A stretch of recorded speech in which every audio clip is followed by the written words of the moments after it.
Welcome to the Present Truth Ministries and experience wonderful educative studies on healthful living, dealing with Islamic faith, Bible studies, Bible prophecy, and many other present truth messages for the last days. Haya, tuombe. Mtakatifu uishiye mbinguni, tunasema ni asante kwa zawadi ya siku hii ya leo ambao umetuwezesha kuweza kufika, si kwa sababu sisi ni wema kuliko wale huenda wanaugua au wameaga, lakini kwa sababu ya fadhili zako ili tuweze kukaribia wokovu kuliko jana. Tazama, tunaenda kuanza mkutano wa siku ya leo ambao tumekuwa tukiendelea juma nzima. Tunaomba Roho wako Mtakatifu azidi kuwa pamoja nasi tunapoanza kuanzia sasa hadi tamati. Tunaomba tujaze hekima na maarifa ili tuweze kufunzana yale yaliyomo ndani ya vitabu bila kumkejeli mtu wala kumdhalilisha. Ni katika jina la Yesu Kristo tunaomba na kuamini. Amen. Siku ya leo mimi ndio mwenyekiti adili. Na kama kawaida Wakristo ni wenye uadilifu. Kwa hivyo bila kupoteza wakati nitamwalika mwalimu upande wa Kristo aweze kutufundisha kuhusiana na mada ya leo. Je, ni siku ipi sahihi ya ibada?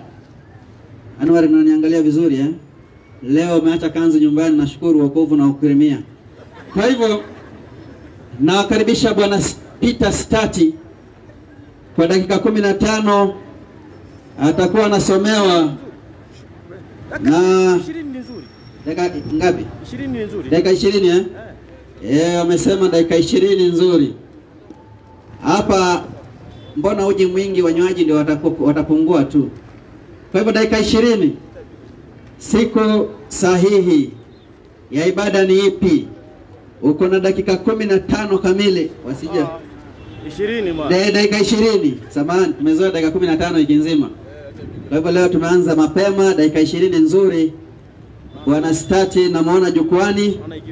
Utakapokuwa ni mwenye kuanza tutakuhesabia muda. Niambie uko tayari? Aye. Mimi sina budi ila ni kukuhesabia muda tu. Wakristo, Bwana asifiwe. Amen. Hiyo sauti bado mko wengi. Bwana asifiwe. Amen. Najua ndakana mshtue hawa Waislamu hawa wameketi hapa, na wale ambao hawajabahatika kuwa Waislamu, amani ya Mwenyezi Mungu iwe pamoja nanyi.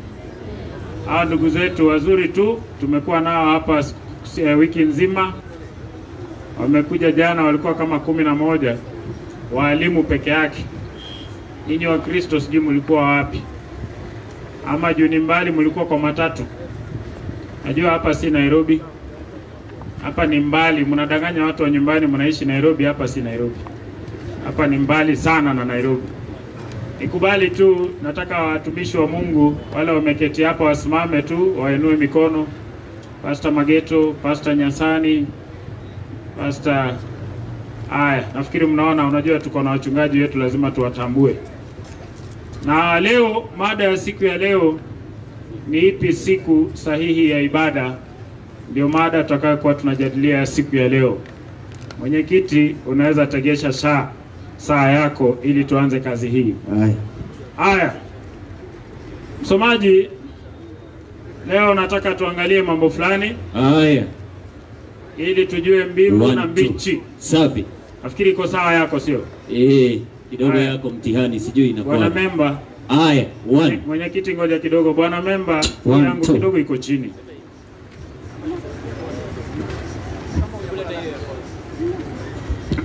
Haya, naulizwa kama sijala lunch. Ni tofauti tu, sijala ugali. Mimi unajua mimi ni Mluya. Hivi vitu vingine vyote ni mboga. Chakula ni ugali. Isikia Mluya anakuambia, unajua Waluya wanasema ukimuuliza utakunywa chai ama soda, anasema nitakunywa soda nikingoja chai. Sababu huwa tushibi, kushiba is not a vocabulary in our language. Msomaji, Luka 18. Aya ni ya kwanza. Aya, inasema hivi? Ndio. Akawaambia mfano.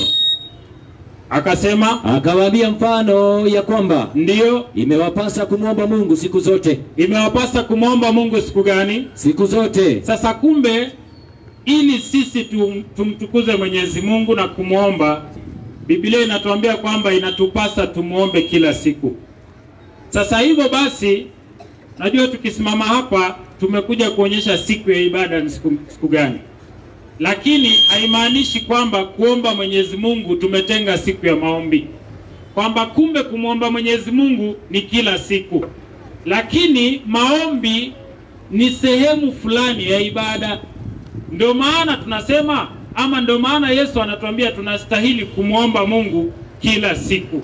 Sasa kama tunamwomba Mungu kila siku, tutafute ushahidi zaidi. Wathesalonike wa kwanza, msomaji, 5 mstari wa 17. Inasemaje? 5:17 Thesalonike wa kwanza. Nipe habari. Biblia inasema ombeni bila kukoma. Sasa kumbe Biblia inatuambia kumbe katika kumuomba kila siku maana yake ni omba bila kukoma. Hivi basi inamaanisha kama mtu anamuomba Mwenyezi Mungu si kwamba anatenga siku fulani kumuomba. Mada yetu ni ibada yetu ama siku sahihi ya ibada. Si mambo ya kuomba. Kuomba ni sehemu tu. Sasa inabidi tumuombe Mungu kila siku bila kukoma. Lakini tunatafutilia tujue siku ya ibada ni gani. Katika kitabu cha Waebrania 10 msomaji mstari wa 25. Inasemaje? 10:25 Waebrania. Ndio. Inasema, nipa habari. Wala ndio msiache kukusanyika pamoja. Isome mwalimu. Usione kama unasema vitu zako. Sawa, inasema hivi. Ndio. Waebrania 10:25. Safi. Inasema Biblia. Twende. Wala tusiache kukusanyika pamoja. Wala tusiache kukusanyika pamoja kama ilivyo desturi ya wengine. Ndio. Bali tuonyane na kuzidi kufanya hivyo. Kwa kadiri muionavyo siku ile kuwa inakaribia. Sasa Biblia inatuambia kwamba tusikose kukusanyana kila mara. Sasa kumbe katika kukusanyana huku ina maana tunakusanyika mahali pamoja kwa sababu fulani. Sasa hiyo sababu ndio tunatafutilia tujue, je, basi kuna siku tuliopewa ili tukusanyike? Kitabu ni cha Mwanzo 2 mstari wa 2 na wa 3. Inasemaje msomaji? Mwanzo 2:2. Inasema katika Biblia. Nipe habari. Inasema hivi. Basi inasema na siku ya saba Mungu alimaliza kazi yake yote aliyoifanya, akastarehe siku ya saba. Akaacha kufanya kazi yake yote aliyoifanya. Ndio. Mungu akaibarikia siku ya saba. Siku ya saba Mungu akaibariki, akaitakasa. Ndio. Kwa sababu katika siku hiyo alifanya nini? Mungu alistarehe, akaacha kufanya kazi yake yote aliyoiumba na kuifanya. Maandiko katika Biblia Mwanzo 2 inatuambia hivi kwamba siku ya saba Mungu alikuwa amemaliza kufanya kazi yake yote. Na katika siku ya saba Mungu akastarehe. Lakini kuna mambo inaongeza, inasema na Mungu akaibarikia siku hiyo, akaitakasa.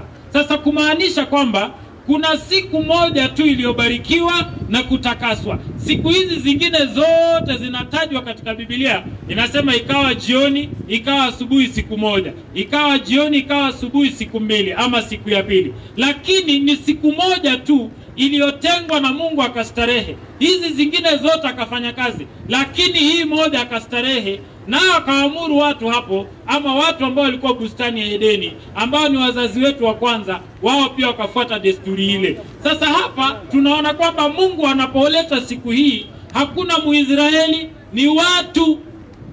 Ndio maana anasema siku hiyo ya starehe hajampa Muisraeli, amepea watu. Sasa ukisikia mtu anakuja na malaria akisema ilipewa Waisraeli, unajua ni mgonjwa.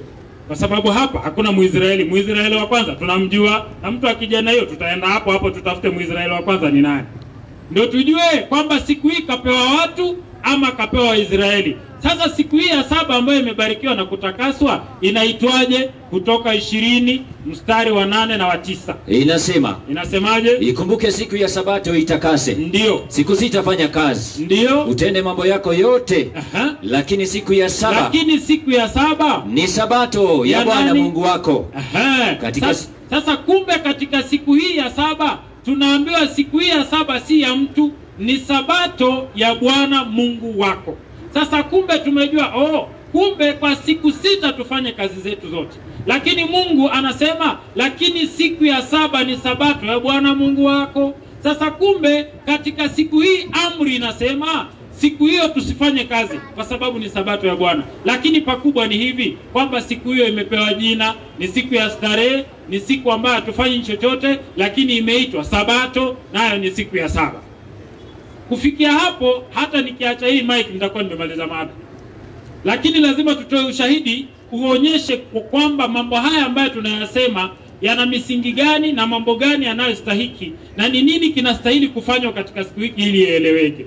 Sasa mwalimu, nipe 23:3 katika siku hiyo nini kinastahili kufanywa pia. Walawi. Walawi. Inasema, nipe habari. Mtafanya kazi siku 6. Ndio. Lakini siku ya 7 ni sabato ya kustarehe kabisa. Ndio. Kusanyiko takatifu. Kumbe siku hiyo ni kusanyiko takatifu. Tuliposoma katika Waebrania 10 inasema tusiache kukusanyika. Kumbe katika huku kukusanyika, tunakusanyika siku ya ibada, na siku ya ibada tumepewa ni ya 7. Na hiyo siku ya 7 imeitwa sabato, ambayo tunaambiwa kwamba katika siku hiyo tustarehe. Sasa hii starehe pia lazima pia tuichunguze, tuelewe starehe inamaanisha nini. Nitakapokuwa nafika mwisho, nitakuwa nimekueleza kukuonyesha starehe inamaanisha nini. Kwa sababu kuna mtu atasema, mmebeba vitabu, mmekuja mkapanga, mmefanya kazi. Mmebeba speaker, mkakuja mkafunga, mmefanya kazi. Lakini leo hapa tutaonyesha starehe ni gani, tutaonyesha wazi kwamba siku hiyo inamaanisha nini na nini kinastahili kufanywa katika kitabu ya 46 Exodus. Mstari wa 1 na wa 2. Kutoka. Kutoka. Sura ya ngapi? 46 Ezekieli. Ezekieli Ezekieli, samahani. Safi. Ona Anwar anaandika kweli, alikuwa ameanza kutabasamu. Sawa. Ezekieli 46:1. 1 na 2. Maandiko matakatifu yanasema hivi. Nipe habari. Bwana Mungu asema hivi. Bwana Mungu asema hivi. Lango la ua wa ndani, ndio, lielekealo upande wa mashariki, litafungwa siku 6 za kazi. Sasa hiyo gate ambayo inaelekea mashariki itafungwa, endelea. Lakini siku ya sabato, ndio, litafunguliwa. Endelea. Na siku ya mwezi mpya litafunguliwa. Naye mkuu ataingia kwa njia. Sasa tumejua kwamba kumbe siku ya sabato itafunguliwa kwa sababu fulani. Na ndio hiyo sababu tumeitafutilia, tunaonyesha ni ibada. Na ndio sababu hiyo ni kusanyiko, na kusanyiko hili ni ibada. Sasa watu wa Mungu kumbe wanajua siku hiyo ni siku ya kuabudu, ni siku ya ibada. Mwalimu, hebu vuka katika kitabu hiki kingine. 2:45. 2:45. Inasema ndani ya Qur'ani. Nisomee mchuzi wake hapo, maelezo hapo chini. 2:45. Qur'an Farsi. Bakara inasema. Ninasemaje? Ingawa maneno haya wanaambiwa Mayahudi. Ndio. Lakini yanawahusu watu wote. Sasa kumbe maneno haya yanaambiwa nani? Wayahudi. Lakini yanahusu watu wote. Watu wainue mikono. Watu. Hapa kuna mbao. Mambo haya yanawahusu watu wangapi? Wote. Sasa kumbe basi, ingawa wanaambiwa Mayahudi, lakini mambo haya yanawahusu watu wote. Sasa mtu kama si mtu tunajua haimuhusu, lakini inawahusu watu wote. Sasa mwalimu, nataka kupata hivi. Je, hii amri ni lazima ifanywe ama ni tafadhali? Je, mtu anaweza fika mahali aseme siwezi fanya? Je, ni tafadhali ama ni amri? 4:47 Qur'an. 4:47. Inasema hivi ndani ya Qur'ani. Nipe habari. 4:47. Ndio. Enyi mliopewa kitabu. Mliopewa kitabu. Aminini tuliyoteremsha. Ndio. Yanayosadikisha yale yaliyo nanyi kabla. Hatujazigeuza nyuso. Zifanya nini? Tukazipeleka kizogoni. Endelea. Au kabla kuwalaani. Kama tulivyolaani watu walioiharibu utukufu wa Jumamosi. Kumbe wanasema kama hamtaitii siku hii tutageuza nyuso zenu zifanye nini? Kizogoni. Kumbe ina maana ni kitu ya kuombwa ama ni lazima? Ni lazima. Na amri ya Mwenyezi Mungu lazima kufanywa. Kumbe amri ya Mwenyezi Mungu lazima kufanya nini? Kufanywa. Sasa kumbe watu wanastahili kutii siku gani? Sabato. Umesoma kitabu gani? Qur'an. Si Biblia? Sasa kumbe watu wote wameamuriwa kwamba wafuate siku ya Sabato. 16:124. Hebu tujue mwalimu, Hapo tu 16,124 samahani. Haya. 16,128. Nafika tu 16,124. 124. Ndio. Ndani ya Qur'an. Kuna watu ushika siku moja tu. Wanaambiwa nini watu hawa wanaoshika hiyo siku moja ambao wanafikiria ndio ibada? Aya 16. Ndio. 124. Nipe habari mwalimu. Safi. Inasema hivi. Inasemaje? Katika aya 124. Ndio. Ninafika kwa haraka. Aya mwalimu. Inasema hivi. Ndio. Hakika siku ya Sabato. Hakika siku ya Sabato. Jumamosi. Ndio. Jumamosi. Siku ya Sabato ni? Jumamosi. Hujasoma vizuri. Ni Ijumaa. Hapana. Jumamosi. Kitabu gani unasoma wewe? Nasoma Qur'an. Inasema hakika siku ya Sabato ni lini? Jumamosi. Endelea. Inasema wala sio kuitukuza siku ya Ijumaa na kuiacha Jumamosi kama ilivyo katika Uislamu. Sijui kama wanasikia. Kama ilivyo katika Uislamu. Wanastahili washike siku gani? Jumamosi. Si siku fulani peke yake. Wanaelewa? Wanaelewa. Anaona paka Ngugi anajishika kichwa, anajua woi tumeisha. Kimeharibika. Tumeisha. Ngugi usijali. Mapasta ni wawili hapa, ili hiki kitu kina maji. Kukubatiza ni rahisi sana. Wewe tunakuingiza na kamba na kukutoa. Umeipa. Alafu pia tutaongeza pilipili. Wewe lazima tuweke pilipili, umetusumbua siku nyingi. Aya, kumbe siku hiyo ni juma ngapi? Jumamosi. Nani wameambiwa?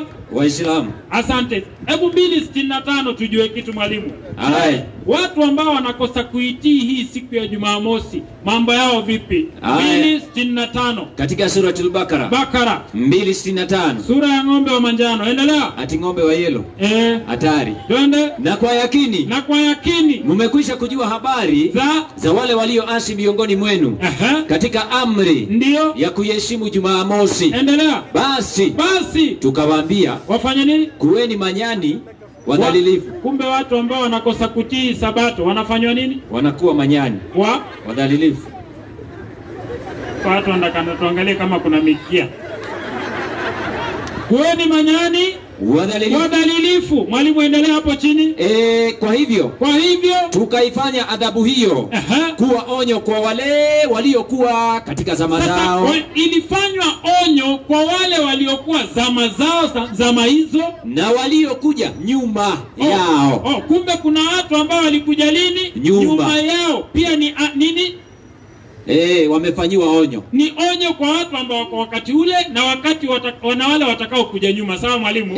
Sasa tutafute tujue wanao kuja nyuma ni kina nani. 62:3 Qur'an. 62:3 Qur'an. Wale wanao kuja nyuma. Yaani imekuwa onyo kwa wale waliokuja nyuma. Ndio. Hatari. Inasema hivi. Yeye ndiye aliyeleta mtume katika watu wasiojua kusoma. Ndio. Anayetokana na wao. Some aya zake. Inasema ndio. Na amemleta kwa wengine miongoni mwao. Walio bado kuungana nao. Ndio. Nao ndio sisi. Ndio sisi kina nani? Waislamu. Ambao tuliokuja nyuma. Kumbe waliokuja nyuma ni kina nani? Waislamu. Wameambiwa Sabato ni onyo kwao. Wasipofanya hivyo watakuwa nini? Manyani wadhalilifu. Watakuwa kwa hii barabara manyani wadhalilifu. Sasa ni onyo kwao kwa sababu wao ndio waliokuja nyuma. Mwalimu, kuna mtu anaweza kuuliza, naam, basi na hii Sabato ni lini? Na hii Sabato ni lini? Unajua tumesoma imesema wazi Jumamosi, sawa? Safi. Lakini tafute ushahidi zaidi. Nipe kitabu 23 Luka. Naam. Anza mstari wa 52. 23:52. Endelea. 5. Asante. 23:2. Endelea mwalimu. 52 inasema hivi. Ndio. Mtu huyo alikwenda kwa Pilato. Akataka kupewa mwili wa Yesu. Ndio. Akaushusha. Ndio. Akauzinga sanda ya kitani. Ndio. Akauweka katika kaburi lililochongwa mwambani. Ambalo hajalazwa mtu bado. Na siku ile ilikuwa ni siku ya maandalio. Na nini? Na Sabato ikaanza kuingia. Sasa siku aliyokufa Yesu, kuna good news hapo mwalimu. Yusufu anaita Biblia ya shule. Sawa. Iko mahali hapo niliona. Tito nayo. Good news iko hapo. Safi. Ehe. Inasema hivi. Hapo tu isome. Luka 23. Anza mstari wa 52 ama 53 ukipenda. Inasema hivi 53. Nipe raha mwalimu. Maandiko matakatifu. Ndio. Kisha akaushusha mwili huo kutoka msalabani, akauzungusha sanda ya kitani, akaweka katika kaburi lilokuwa limechongwa kwenye mwamba, ambalo hakuwa amelazwa mtu, halikuwa likitumika. Ndio. Siku hiyo ilikuwa Ijumaa. Siku hiyo ilikuwa siku gani? Ijumaa. Endelea. Na maandalio ya siku ya Sabato yalikuwa yanaanza. Sasa kumaanisha siku ambayo inatangulia Sabato inaitwa nini mwalimu? Ijumaa. Endelea 24 mstari wa kwanza. Inasema Jumapili alfajiri na mapema. Ndio. Wale wanawake walikwenda kaburini. Siku gani imeisha mwalimu? Sabato. Inayofuata Sabato ikaitwa nini? Jumapili. Sasa kumaanisha Sabato iko katikati ya gani na gani? Ijumaa na Jumapili. Kuna watu wanaabudu Ijumaa na wengine wanaabudu nini? Jumapili. Lakini wakaacha siku gani? Sabato. Sasa kumbe Sabato ndio siku ya nani? Ya Bwana. Bwana asifiwe. Amen. Sikia mwalimu. Sasa tunataka kujua pia, je, hii Sabato inaisha hapa ama tutaipata mbele? 66 22 23 kitabu cha Isaia. Inasema hivi 66 22 23. Natafuta mwalimu wangu. Nipe habari. Biblia imekula chumvi kweli. Inasema hivi. Nipe habari mwalimu. Na kama vile mbingu mpya na nchi mpya nitakazofanya zitakavyokaa mbele zenu, asema Bwana. Sasa ikisema mbingu mpya na nchi mpya mwalimu, ina maana kiama kishafika. Safi. Kwamba Yesu ameshuka. Naam. Sasa Yesu akishashuka kutatengezwa mbingu mpya na nchi mpya. Endelea mwalimu. Ndivyo uzao wenu na jina lenu litakavyokaa. Endelea. Na itakuwa mwezi mpya hata mwezi mpya. Itakuwa mwezi mpya hata mwezi mpya. Na Sabato hata Sabato. Sasa kumbe kule peponi pia kutakuwa na nini mwalimu? Sabato. Sasa mtu kama hataki Sabato asiende mbinguni. Wanadamu wote watakuja kuabudu mbele zangu. Tumesema kina nani? Wanadamu wote. Umesoma vibaya, ni Waisraeli. Wanadamu wote. Wanadamu wote watakuja kuabudu mbele zangu. Asema Bwana. Sasa kumbe ndio tunajua kumbe mbinguni pia Sabato ipo. Naam. Kuna watu wanasema mwalimu, eti Sabato ilibadilishwa baada ya Yesu kufufuka. Je, wanafunzi wa Yesu waliabudu siku hiyo ya Sabato ama hawakuabudu? Ama walibadilisha? Na tunajua kitabu cha kwanza kiliandikwa karibu miaka 22, zaidi ya miaka 22 baada ya kwenda Yesu juu, kitabu cha Marko. Sasa hebu tujue baada yake kwenda, je, wanafunzi waliabudu? 13 kitabu ya Matendo ya Mitume mstari wa 42. 13:42. Inasemaje? Matendo ya Mitume inasema hivi. Na walipokuwa wakitoka wakawasihi wawaambie maneno hayo. Sabato ya pili. Endelea. Sinagogi ilipofumukana. Ndio. Wayahudi na waongofu na wataua wengi wakashikamana na Paulo na Barnaba. 44. Ndio. Hata Sabato ya pili. Hata Sabato ya pili. Watu wengi karibu mji wote. Ndio. Wakakusanyika walisikie neno la Mungu. 17 mstari wa pili. Inasema hivi. Ndio. Wakisha kupita kati ya Mpifoli na Apolonia. Ndio. Wakafika Thesalonike. Ambapo palikuwa na sinagogi la Wayahudi. Ndio. Na Paulo kama ilivyokuwa desturi yake. Sasa unajua watu wanasema nini mwalimu? Wanasema Paulo alibadilisha siku hiyo ya ibada. Sasa hapa inasema Paulo kama ilivyokuwa nini? Desturi yake. Endelea. Akaingia mle walimo, akahojiana nao kwa maneno ya maandiko. Sabato ngapi? Sabato 3. Sasa kumbe Paulo ilikuwa desturi yake kwenda kufanya nini? Kuabudu. Alipata kwa nani mwalimu? Luka 4:16. Inasema akaenda Nazareti. Kula alipolelewa. Hapo alipolelewa. Endelea. Na siku ya Sabato akafanya nini? Akaingia katika sinagogi. Kama ilivyokuwa desturi yake. Endelea. Akasimama ili asome. Asante. Sasa kumbe Paulo alikopi kwa yule aliyemtuma, ambaye ni Yesu Kristo Masihi wetu, ambaye pia kama ilivyokuwa desturi yake aliabudu siku ya saba, siku ya Sabato. Haleluya. Naona kirungu sijui kama imekwisha. Sekunde zimebaki, haziwezi ruhusu hata kuku kumeza punje la hindi. Haya. Mungu awabariki wapendwa.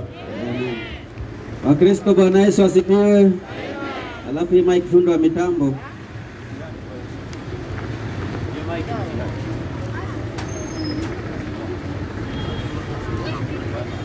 Haya.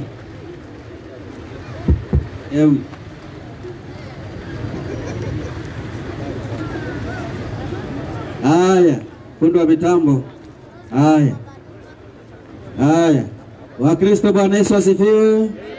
Huyo ni mwalimu Peter Sitati ambaye ametumia dakika zake 20 vizuri kwa kuweza kufundisha kwa mujibu wa maandiko.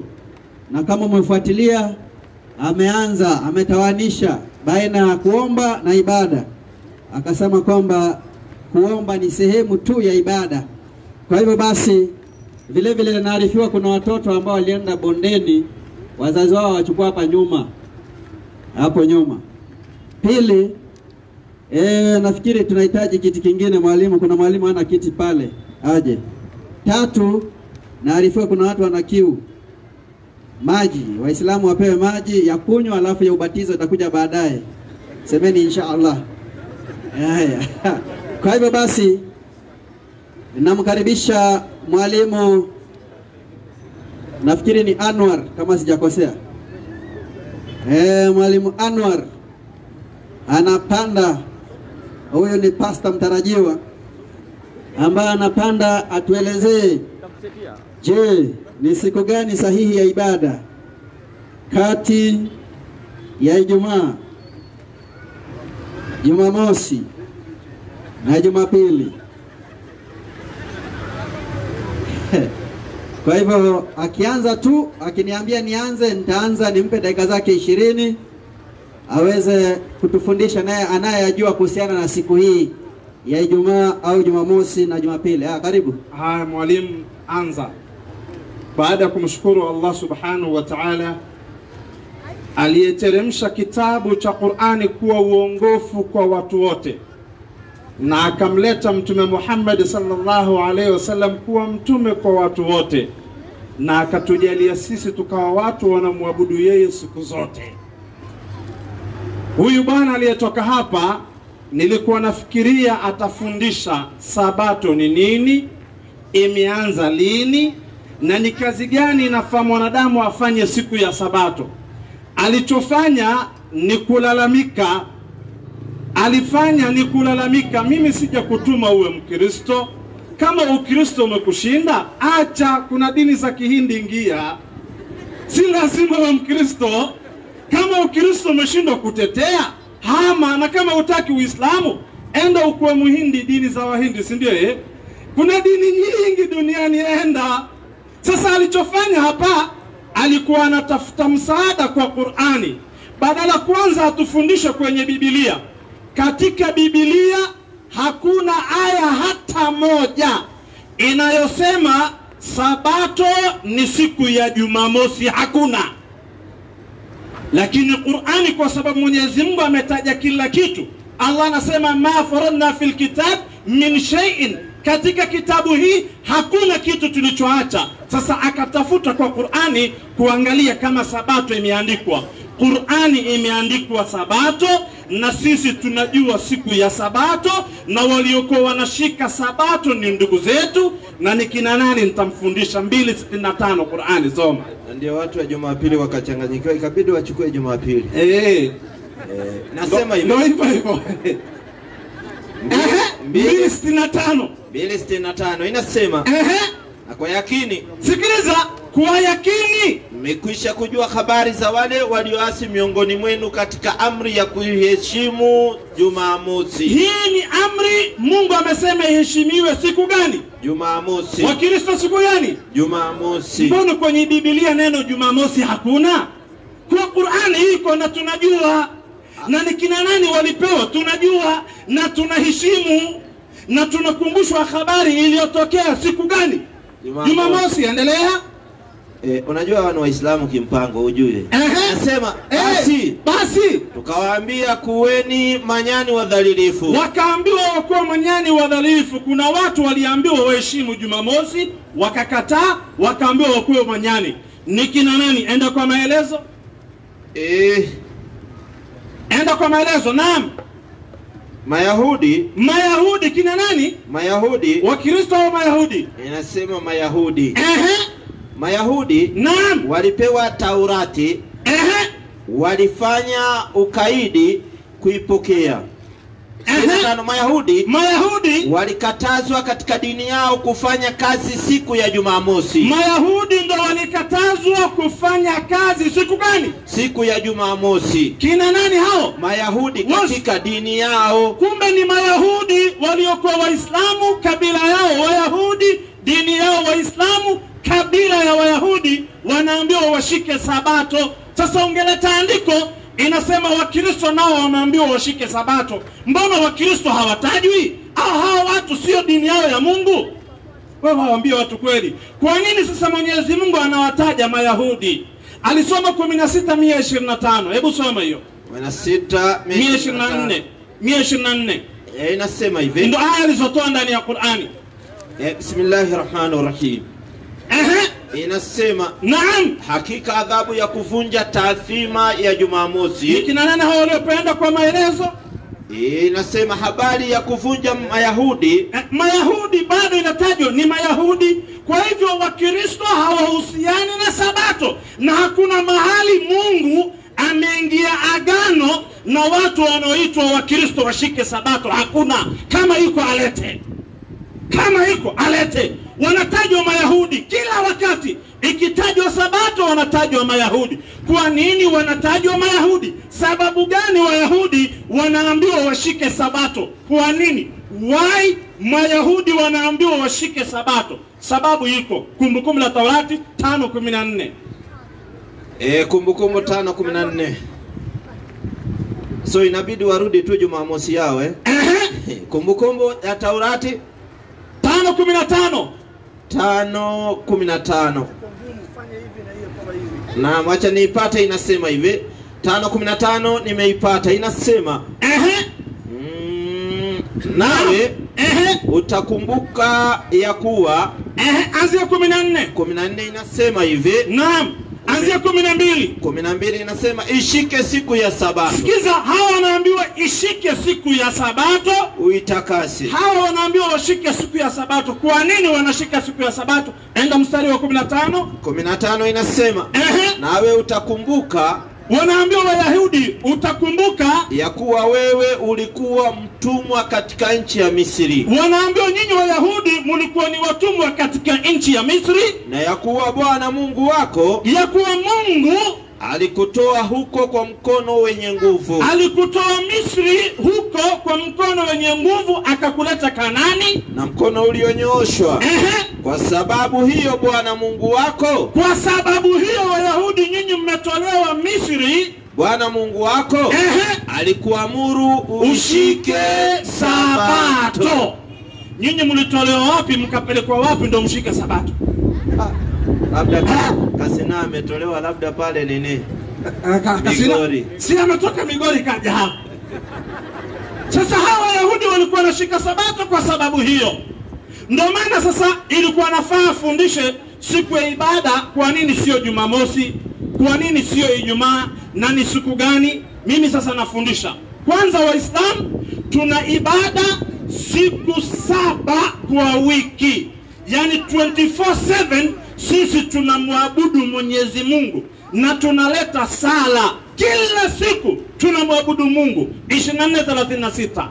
24:36 inasema. Soma hiyo ndio nimfundisha kwanza.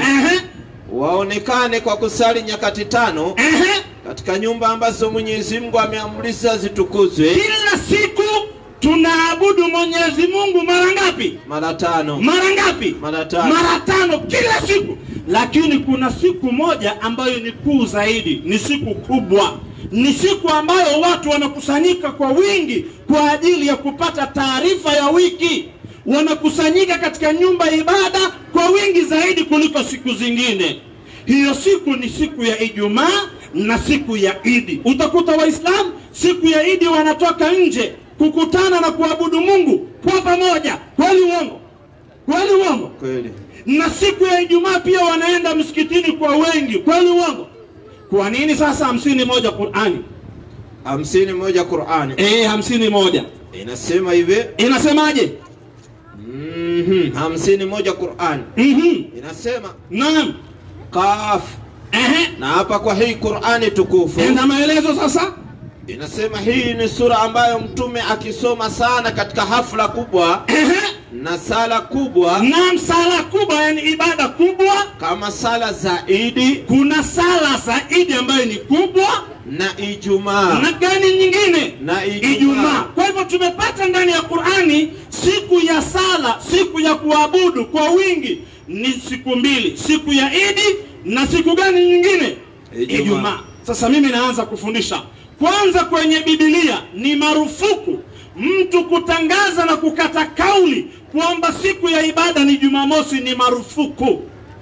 Kwa hivyo, kwa nini ni marufuku? Kwa sababu Bible imekataza 14:5-7. Warumi. Ndio watu wa Jumapili wakaiona hiyo.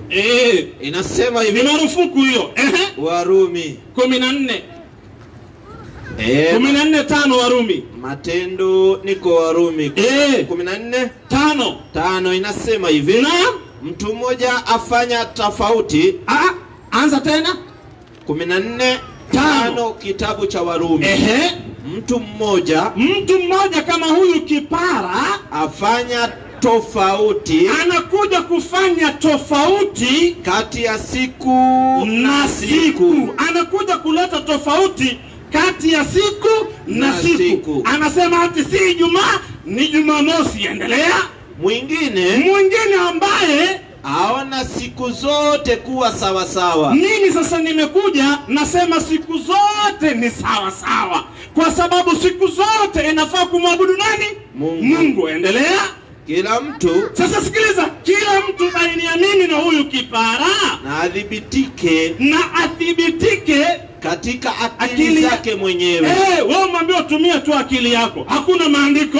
Kwa hivyo inafaa utumie maandiko. Kwa nini atumie maandiko? Kwa sababu katika Bible siku zote mbili, Ijumamosi na Jumapili, imeruhusiwa kutoka 12:16. Kutoka 12:16.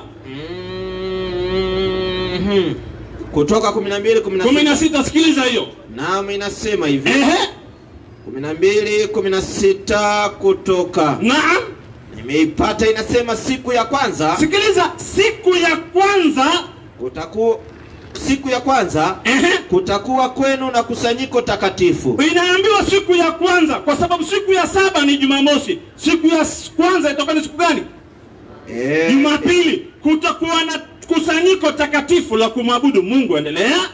Na siku ya saba pia siku gani nyingine? Ya saba kutakuwa kusanyiko takatifu. Kumbe zote siku ya kwanza na siku ya saba lazima watu wakusanyike kumwabudu Mungu.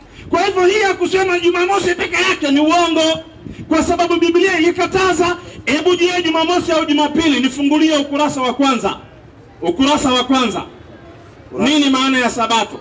Kurasa wa kwanza. Hajaeleza maana ya Sabato. Kitabu ndio nimfundishe. Cha wa Sabato hiki. Wewe sikiliza hapo, hiyo kitabu yenu hiyo. Na kama wewe ni mwanaume njoo upinge. Neno Sabato. Neno Sabato. Sabath kwa Kiebrania. Wewe sikiliza nye. Sabath ni Kiebrania, sio Kikristo. Endelea. Au Sabton. Kwa Kiyunani. Naam. Ina maana ya mapumziko. Ina maana ya kufanya nini? Mapumziko. Wewe umetoa wapi ni siku ya ibada? Inaeleza kwamba ni siku ya kupumzika. Siku hii unapopumzika unafaa kufanya nini? Ukurasa wa 9. Yani wewe upumzike tu. Pumzike tu. Na family ukipumzika ndio hivyo. Ukurasa wa 9 unapumzika, uabudu Mungu au ufanye nini? Inasema Sabato. Sikiliza, Sabato ya mwaka wa 7 ndiyo asili ya mapumziko. Ambayo wafanyikazi. Sikiliza, wafanyikazi wengine siku hizi hasa wahadhiri. Sikiliza, hasa wahadhiri. Nyinyi wahadhiri wa vyuo vikuu, lakini sio nyinyi wa nasari, wale wa university. Maaskofu pia na wengine huwa nayo ili kuandika vitabu na shughuli zingine katika kazi zao. Kwa hivyo siku ya Sabato ni siku kuandika vitabu, sio kuabudu Mungu wewe. Kwa hivyo fanyeni kazi ya uandishi vitabu tu. Kasina anaandika karatasi. Anaandika kitabu, anaandika karatasi.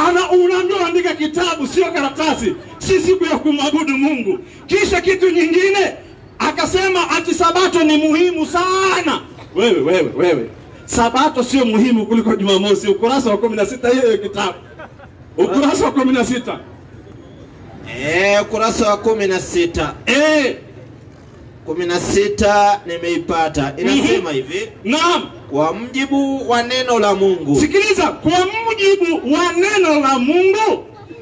Sabato. Sikiliza, Sabato kama sheria zingine zilizohusu maadili katika Taurati. Haihusu maadili katika Taurati. Si swala muhimu la kubishania. Unaambiwa hii Sabato si muhimu kwa ajili ya kubishania. Kwa hivyo acheni ubishi wa Sabato. Si muhimu kubishania. Kwa sababu gani si muhimu? Ni kwa sababu Sabato si kwa msingi wa Injili. Ukurasa wa 18. Soma hiyo. Ukurasa wa 18. Inasema, naam. Kuna Wakristo wengi waliobadili madhehebu yao, naam, na kuwa wa Sabato. Kuna Wakristo wanakuja kuwa wa Sabato. Wanapohubiriwa watu washike Sabato. Wanahubiriwa washike Sabato. Wahubiri Injili. Hawahubiri Injili. Hawahubiri Injili. Hawahubiri nini? Hawahubiri Injili. Hawahubiri Injili. Wanamfanya Yesu Kristo. Tulia. Sasa nyinyi hamuhubiri Injili. Ni imani ya mwanamke mmoja alianzisha kanisa hii ya Sabato, na jina lake anaitwa Ellen G. White. Na ana bwanake pia. Ana bwanake, na alikufa akiabudu Jumapili. Nitatoa ushahidi mkifanya mchezo. Kisha kuna huyu mwingine ambaye anaitwa William Miller, naye alikuwa anaabudu siku ya Jumapili. Sio Jumamosi yenu, mambo yenu tu. Kisha Wakristo kisha acha tuwachunguze hawa. Unajua hawa wanashika Sabato kisha hawakuli nyama. Hebu enda ukurasa wa 41 tuangalie habari vipi. Yaani mbuzi ziende wapi? Hebu enda ukurasa wa 41. Alafu sijaelewa, ndio ameitisha maji mpaka sasa sijapewa 41. Hata hawakuli nyama, kazi yao kushika Jumamosi tu. Yaani hata maji hawakunywi. Maana hawakunywi, soma hiyo. Ukurasa wa 41. 41 inasema, lakini kuna Wasabato wengine. Kuna Wasabato kama hawa.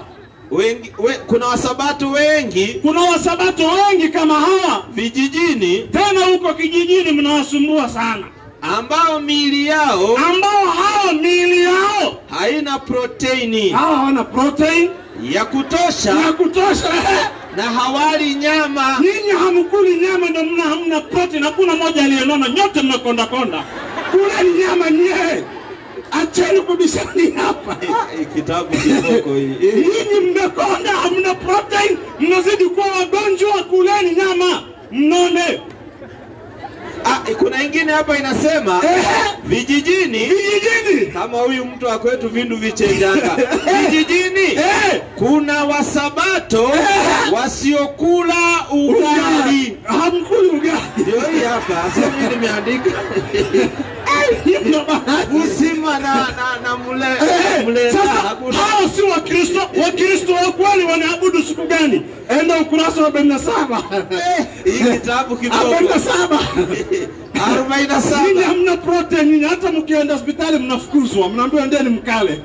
Enda soma hiyo ukurasa 47. 47 inasema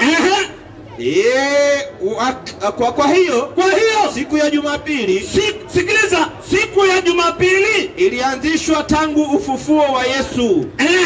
Na huendelea kuwa ibada taratibu kufika mwisho wa karne ya kwanza. Naam. Wakristo waliokuwa wanaabudu siku ya Jumapili. Wakristo walikuwa wanaabudu siku ya Jumapili badala ya Jumamosi. Badala ya siku gani? Ya Jumamosi. Siku gani? Jumamosi. Niye kwa nini mnaabudu Jumamosi?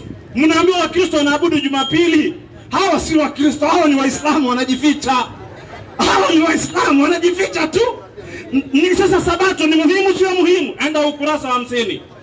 Ukurasa wa 50. Ndo tunamalizia, ndo tuingie kwenye Qur'ani. Dakika zangu zimebaki kidogo mbili. Inasema kile mtume Paulo anachosema ni kwamba naam, mambo ya siku, vyakula na Sabato yalikuwa muhimu kabla ya Kristo hajaja.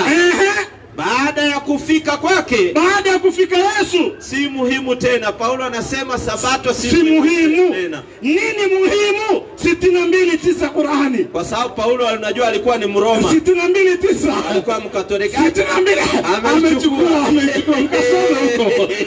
Enda mkafanye study, mkasoma kukiadhiniwa. Sikiliza, kukiadhiniwa kwa ajili ya sala siku ya Ijumaa. Kukiadhiniwa kwa ajili ya sala siku gani? Ya Ijumaa. Siku gani? Ya Ijumaa. Kwa hivyo ukitaka kumwabudu Mungu kwa kusali siku gani? Ya Ijumaa. Tufanyaje? Nendeni upesi kumtaja Mwenyezi Mungu na acheni biashara. Tunaambiwa tuende upesi kumtaja Mungu na biashara tuache. Ndio siku ya ibada.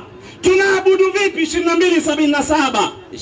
Enyi mliamini. Enyi mliamini. Salini. Mungu anasema hiyo kuabudu ni kusali, kufanya hivi.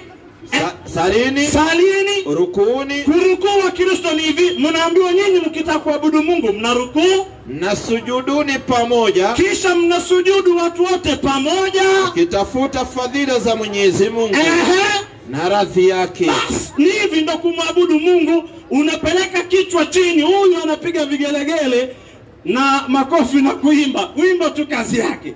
Kisha mimi namalizia hoja yangu ya mwisho. Hoja ya mwisho.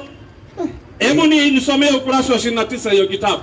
Wewe rudisha hiyo kitabu huko. Iko hapa. Ukurasa wa 29. Ukurasa wa 29. Amefasiri Biblia kwa imani yake, huyo si imani ya Mungu. Yosoma hiyo. 29 inasema hivi. Wasajua Paulo alikuwa ni Mrumi Mkatoliki. Inasema 29. Vitabu unajua ingawa wa Sabato huamini kwamba Biblia ni neno la Mungu, huitafsiri Biblia kwa nuru ya maono ya White. Hao wanafasiri Biblia kwa maono ya White. Kwa nini? Kwa sababu Biblia imekataza. Wakolosai 2:17. Wakolosai 2:17. Wakolosai 2:17. Muda umeisha Hayo tunashukuru. Biblia imekataza Sabato, siku ya ibada ni Ijumaa. Kwa hivyo Wakristo tuabuduni Mungu siku ya Ijumaa. Hii ya kukosa protein kwa mwili acheni bwana.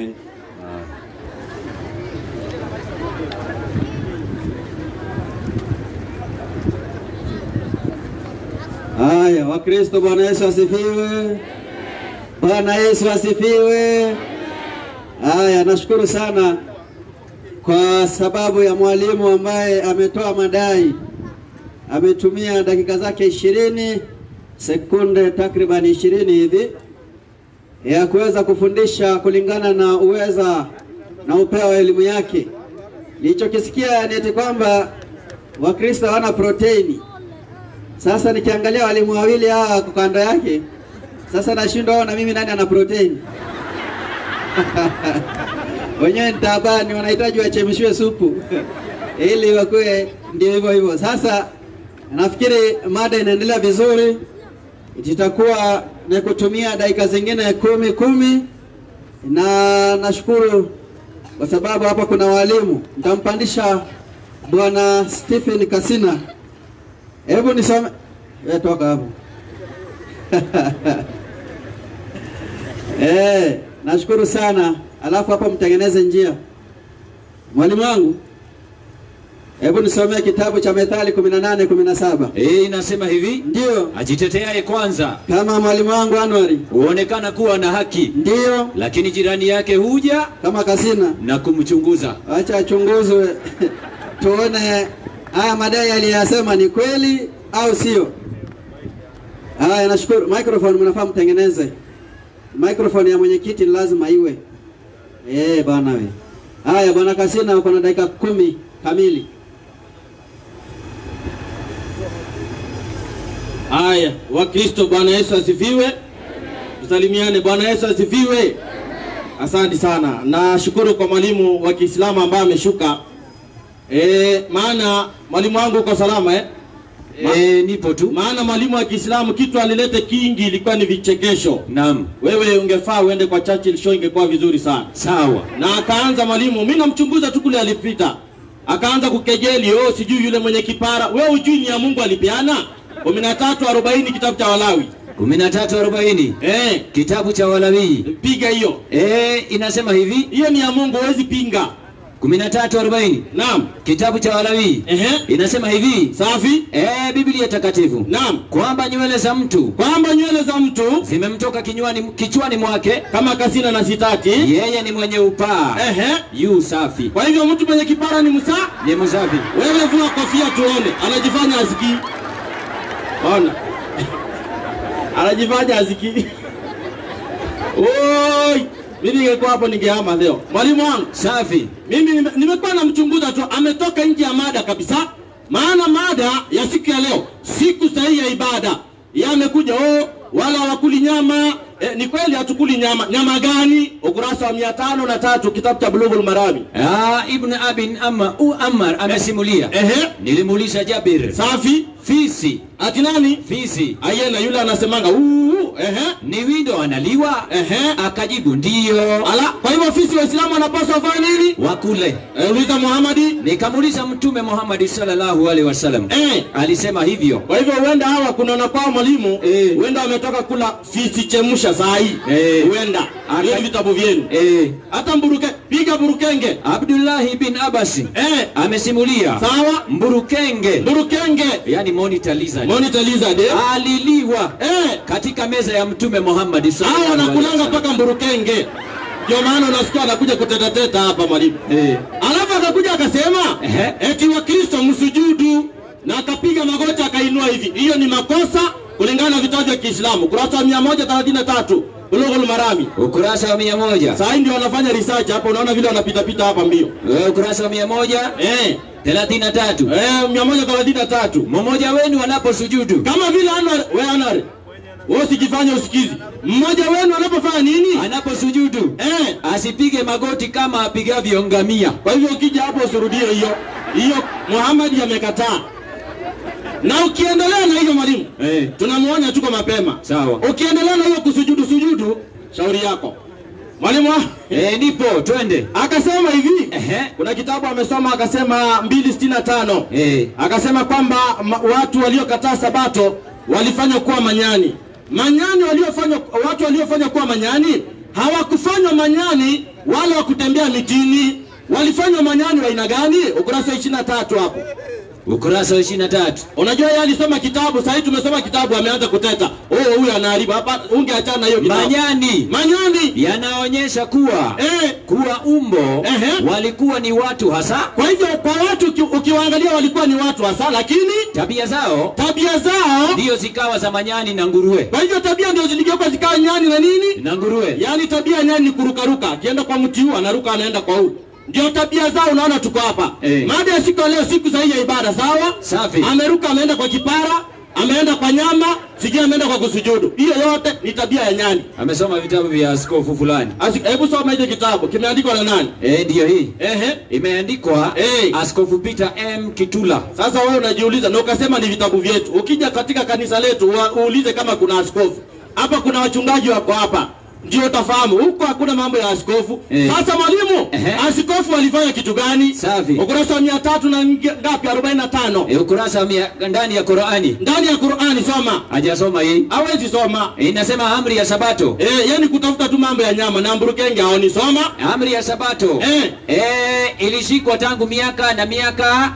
Iligeuzwa kwa amri ya makasisi na mapadre. Kwa hivyo ndio waligeuza. Ndio anasoma hii. Sasa unakuja kutuletea hiyo, unaona hiyo inakuua tu kabisa, hiyo unakufa hivyo chamende kabisa. Ajabu hii ya kwamba hata Yesu, sikiliza vizuri, ajabu hii hata Yesu hakutoa amri. Yesu mwenyewe hakutoa amri ya kuacha Jumamosi iliyo ni siku ya Sabato. Sasa tunasikia Yesu mwenyewe hakutoa. Yesu mwenyewe alikuwa 4:16 Luka. Akaenda Nazareti. Sawa. Hapo walipolelewa. Safi. Na siku ya Sabato akaingia katika sinagogi kama ilivyokuwa desturi yake. Kwa hivyo ilikuwa ni desturi ya Yesu kwenda kwenye ibada siku gani? Sabato. Siku ya Sabato. Hapo haikanyaga Ijumaa wala Jumamosi wala Jumapili. Nafikiri amenielewa vizuri. Mwalimu wangu amesoma akasema hii amri ilikuwa ni kwa Wayahudi. Sawa. Na mimi sijakataa ama wewe uko na mpango wa kukataa? Sina mpango. Ilikuwa ni kwa Wayahudi, lakini kivipi? 2:45 Qur'ani.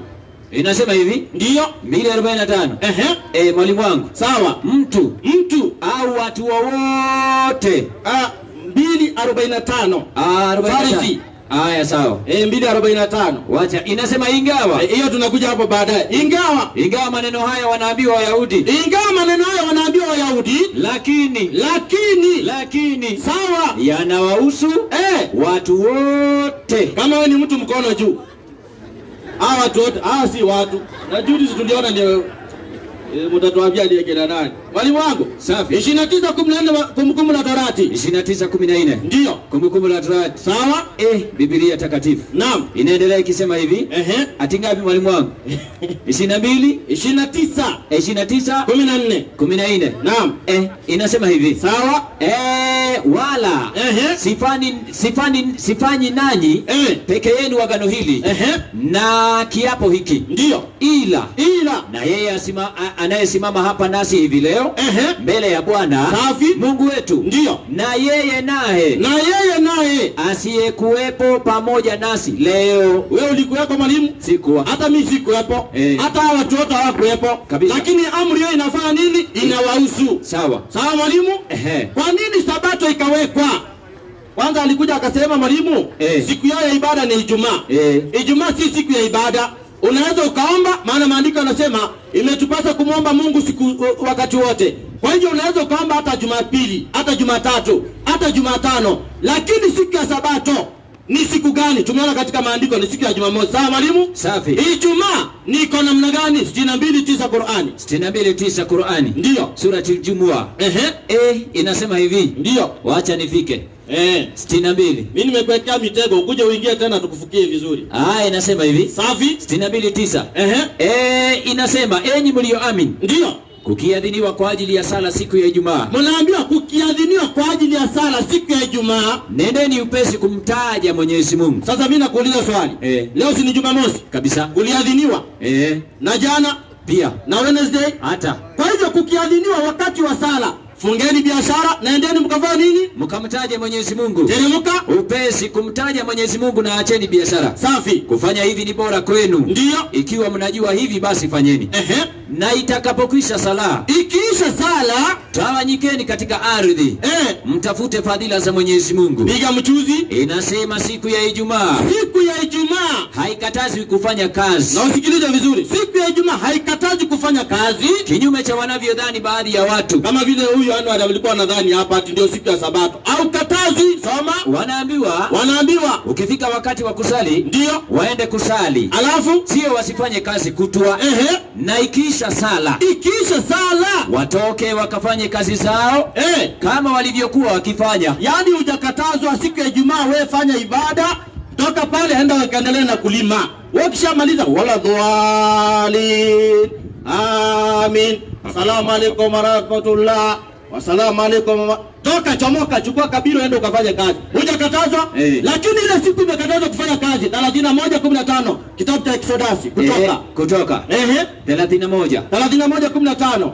Mwalimu wangu. Naam. Mtihani mkubwa inasema hivi. Mimi ningekuwa Muislamu ningeama saa hii mchana. Singekaa huko. Soma. 31:15. Soma. Kazi itafanywa siku 6. Maandiko yanasema kazi itakungutwa siku 6. Lakini siku ya 7 ni sabato ya kustarehe kabisa. Safi. Takatifu kwa Bwana. Ndio. Kila mtu atakayefanya kazi yoyote katika siku ya Sabato, safi, hakika yake atafanya nini? Atauawa. Hiyo ni amri imekauka, huwezi ukapingana nayo. Mungu amesema siku ya Sabato usifanye kazi yoyote.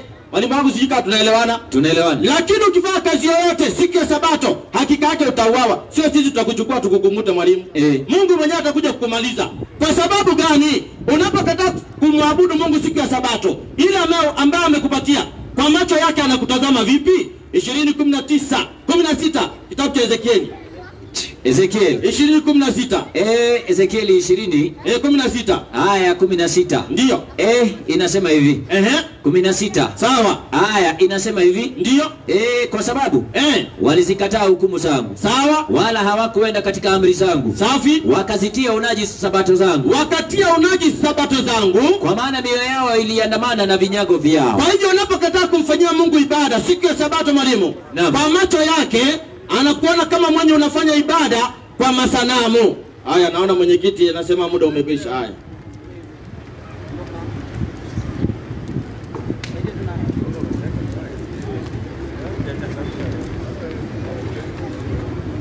Haya. Bwana Yesu asifiwe. Huyo ni Bwana Stephen Kasina. Ametumia dakika zake 10. Kwa hivyo nampandisha mwalimu wa Kiislamu vile vile aweze kujibu hoja hiyo. Aweze kusema je, maandiko haya yamesomwa vizuri au vipi? Kwa hivyo nashukuru kwa kwenu hapa, na pia natumai mnazidi kuandaa maswali. Kwa hivyo andaa swali utakaloliuliza kwa Waislamu, ikiwa wewe ni Mkristo, na Muislamu aulize Wakristo vile vile. Kwa hivyo tunashukuru sana kwa uwepo wenu, na tunangoja maiki ya mwenyekiti ana. Kwa hivyo basi naona jukwani kuna mwalimu Hassan Karioki. Kwa hivyo ataanza kujitetea, maana mwalimu wake akatania wenye hawana nywele. Sasa sijui kutaendaje. Haya, kazi kwako. Shukrani sana. Umesema ambaye hawana nywele ni wasafi. Kwanza mimi ndio msafi kabisa kuliko wote, kuliko ule wenye mchungaji. Haya. Asalamu alaykum wa rahmatullahi wa barakatuh. Wa alaykum assalam. Na Wakristo sisi tunapenda sana kuwasalimiana salamu za manabii. Amani ya Mwenyezi Mungu iwe pamoja nanyi. Sasa sijui ni kwa nini mwalimu ameingia hapa akaanza kutaja mambo ya kukula visi. Visi inakujaje na mambo ya siku ya Sabato? Kukula visi sijui kula nini. Hebu sikia naye Biblia inasema ukule nini. Msomaji upo? Nipo. 36:12 Kisaya. 36. Leo hatuongei mambo ya visi wala ya kula. Leo tunaongea kuhusu ibada ya nini? Siku ya ibada ni gani? Sasa amekuja kuleta mambo ya visi sijui kula nini. Sasa wewe sikia na wewe kula hiyo. Unajua mwiba bahari unaingilia. Hapo ndio unafanyaje? Unangolewa. Sasa na mimi niungoe.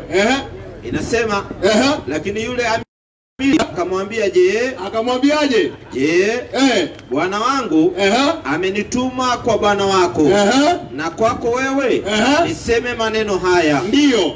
Hakunituma kwa watu hawa ndiyo walio ukutani ndiyo ili wale mavi yao wenyewe. Na nini? Watu wanakula mavi yao wenyewe. Na nini? Na kunywa mkojo wao pamoja nanyi. Sasa nyinyi Wakristo mtakula hiyo? Mtakula hiyo? Hii Biblia balaa. Namna gani? Hii kitabu ina maneno. Nataka kuingia huko sana. Mwambieni mwalimu wenyewe aache kuingia kuchokora. Akichokora na sisi tunachokora. Sasa la pili akasema hivi, katika Qurani akasema mambo haya haihusu watu wa dini Wayahudi peke yao, ni watu wote. Soma hiyo aya yake. Hakusoma aya, ameteremka maelezo, hakusoma pale aya. Inasemaje? Hiyo ni nini? Inasema 2:45. Soma. 45 inasema hivi, najisaidieni katika mambo yenu kwa kusubiri. Kwanza kitu cha kwanza kimetajwa ni kusubiri na kwa kusali. Sasa hao mambo ndio imeambiwa sio ya Waisraeli peke yao, bali ni ya watu wote. Mwalimu akasema akafix Sabato pahali ambaye haimo. Kumbe ni mahabari ya kusali na kufanyaje? Na kusubiri. Sasa nakuja sasa. Wacha niingie katika topic yenyewe. Ni Wakristo wangapi hapo wanafunga macho wakiomba? Nani nyinyi wote mnafunga macho mkiomba? Aliyewaambia mfunge macho ni nani? Ni Mungu aliwaambia. Mimi nauliza Mungu katika Biblia. Nyinyi kwa nini mnafunga macho nyinyi mkiomba? Somaji huko? Na baba. 16:30. Na 6:30 kitabu ni cha Mithali kwa kuandika. 16:30. Inasemaje? Inasema hivi. Inasema nini? Afumbaye macho. Afumbaye macho. Ama Kasina. Kama mwalimu wangu Kasina akiomba kwanza anafunga macho kabisa. Tena anaweka mkono hivi kama traffic. Baba tunakuomba katika jina la Yesu. Tunakuomba siku ya leo. Tupe watermelon, ndizi na kila kitu. Wewe. Haya, unafumbaye macho. Afumbaye macho, kusudi lake ni nini? Ni kuwaza yaliyopotoka. Kumbe unafikiria mambo ya kupotoka. Ya pili, akasema Sabato imekubaliwa. Sabato kwanza Yesu alivunja Sabato. Sabato anasema Sabato hakuna. 5:17 kitabu cha Yohana. 5:17 Yohana. Inasemaje? Ndio Yesu wakati amevunja, Paulo akaja akawa mtu wa Roma. Inasema hivi, sisi tunachapa kazi siku ya Ijumaa na Yesu anachapa kazi siku ya Sabato. Sisi wote tunaenda draw. Ninyi kaeni tu. Ninyi msifanye kazi. Jioni ukifika kienda nyumbani hata una kitu kwa mfuko. Hata leo sifanye kazi. Soma. Inasema akawajibu, baba yangu anatenda kazi hata sasa. Baba yangu anatenda kazi hata sasa. Inasema kuanzia 16, kwa sababu hiyo ndio Wayahudi wakamuudhi Yesu, ndio kwa kuwa alitenda hayo siku ya Sabato. Akasemaje Yesu? Akawajibu, baba yangu anafanyaje? Anatenda kazi hata sasa. Ndio. Nami nimetenda kazi. Ndio. Basi kwa sababu hiyo, tulia.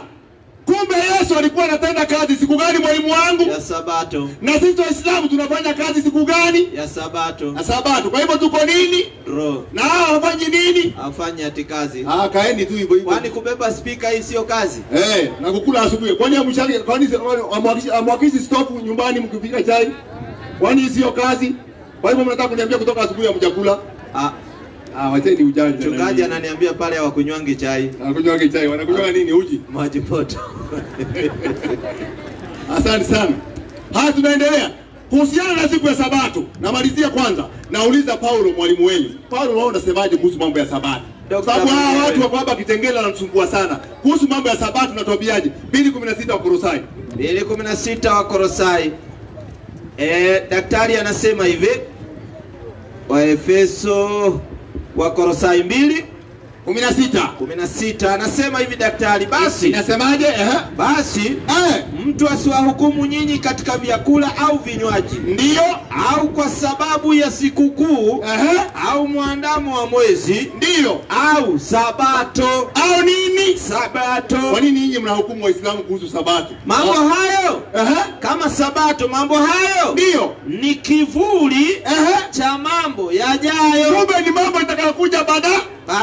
Na wanatuhukumu kuhusu nini? Sabato. Wanahukumu Waislamu kuhusu nini? Sabato. Wanahukumu wale wa Jumapili kuhusu nini? Sabato. Paulo anasema tusihukumiwe kuhusu nini? Sabato. Usijaribu kutuhukumu tena kuhusu mambo ya Sabato. Paulo ameweka muhuri na amefunga. Usiulize Muislamu kuhusiana na Sabato. Paulo ameweka full stop. Ya pili, ndugu zangu hawa, sisi katika siku ya ibada, siku yetu ya ibada huwa tunafanya ibada. Kwanza, kitu ya kwanza huwa tunasujudu sisi. Na nyinyi Wakristo hamsujudu. Sijui nani aliwaambia msujudu. Sasa mimi nauliza Biblia. Nauliza Korani kwanza. Je, Korani 22:77 inasemaje? 22:77 inasemaje? Mliamini. Salini. Rukuni. Kurukuni kufanya namna hii. Wengine wanasema karaka katika lugha ya Giriki. Karaka na kuruku. Sujuduni. Kusujudu. Angalia kusujudu. Alafu wao mwalimu wenu wakuja watuambie hawa wanasujudu namna gani? Sujuduni pamoja. Hivi unaenda hivi chini, unapiga magoti kwanza, alafu unafanyaje? Na muabuduni Mola wenu. Hiyo ni kufanyaje? Kusujudu. Hiyo ni kusujudu. Sawa? Naam. Sawa. Hawa ni watu gani? Waislamu. Funga hapo, enda Biblia. Nauliza Biblia. Je, watu wanasujudu wasujudu? Mimi naanza na Ibrahimu. 7:3 Mwanzo. Na 7:3 Mwanzo inasemaje? Abrahamu akaanguka kifudifudi. Akafanyaje? Akaomba akisema. Ibrahimu akaanguka. Akafanyaje? Inasema Abrahamu akaanguka kifudifudi. Tunaona hiyo ni Ibrahimu. Twende kwa Musa. 34:8 Kutoka. Inasema Musa akafanya karaka. Musa akafanya nini? Karaka. Akafanya nini? Karaka. Twende. Akainamisha kichwa chake. Mpaka hata nchi ni hapa chini. Akasujudu. Kumbe Musa alikuwa anafanyaje? Anasujudu. Kama watu gani? Waislamu. Na Wakristo wamekataa kufanyaje? Kusujudu. Kwa hivyo hamfuati nani? Musa. Okay.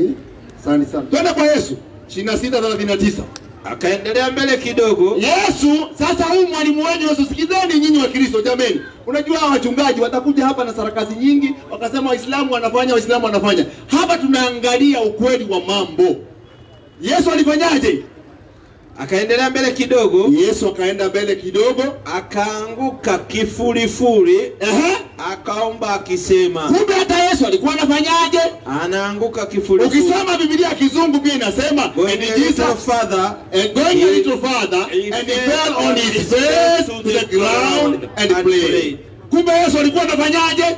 Anasujudu. Na nyinyi mkiona Waislamu wakisujudu, nyinyi mnache? Kumbe mwalimu wenu alikuwa anafanyaje? Anafanya hivyo. Na wachungaji wanawaambia nyinyi mfunge nini? Macho 22:9 nimalizie. 22:9 Ufunuo. Inasema hivi. Inasemaje? 22:9 nami ndimi niliyoona mambo hayo. Ndio. 22:9 inasema. Inasemaje? Naye akaniambia, angalia usifanye hivi.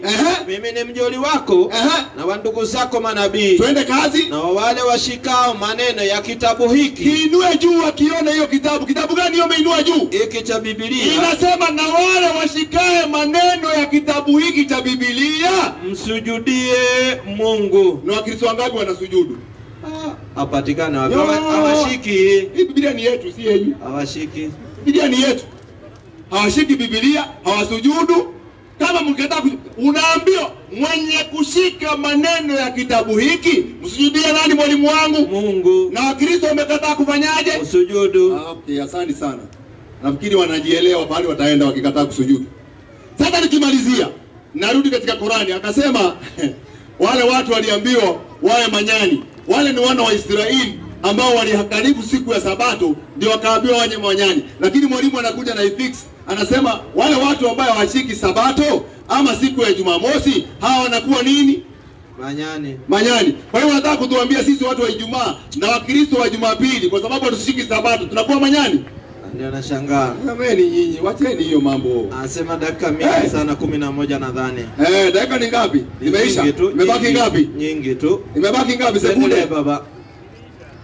Haya, nashukuru sana. Asante sana. Asalamu alaykum warahmatullahi.